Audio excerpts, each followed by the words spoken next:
அதாவது Elon Musk இப்போதைக்கு இந்தியாவிற்கு மின்சார வாகனங்கள் வருவதற்கான சாத்தியக்கூறுகளை காணவில்லை.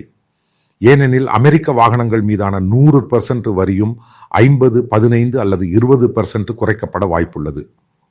இந்திய வாகனத் தொழில் மற்றும் உற்பத்தி துறையை பாதிக்காத வகையில். ஏனெனில் இந்த கட்டண ஏற்றத்தாழ்வு இந்த வணிக வர்த்தக ஏற்றத்தாழ்வை உருவாக்க போதுமானது. இந்தியா 34 பில்லியன் கூடுதலாக பெறுகிறது. இந்த சம்பவங்கள் அனைத்தும் சமநிலையின்மையை உருவாக்குவதற்காக உருவாக்கப்படுகின்றன. இதேபோல் ரஷ்யாவிடமிருந்து இந்தியா வாங்கும் பல பாதுகாப்பு உபகரணங்கள் அமெரிக்காவிற்கு மாற்றப்பட வாய்ப்புள்ளது.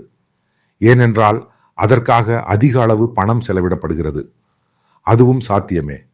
பின்னர் விவசாய பொருள், விவசாயம், பன்றி இறைச்சி, பின்னர் விவசாய இயந்திரங்கள், விவசாய வாகனங்கள், அதாவது விரைவாக விவசாயம் செய்வது எப்படி, இவை அனைத்தும் ஒன்றாக சேர்க்கப்பட்டது. பின்னர் அழகு சாதன பொருட்கள் போன்றவை உள்ளன.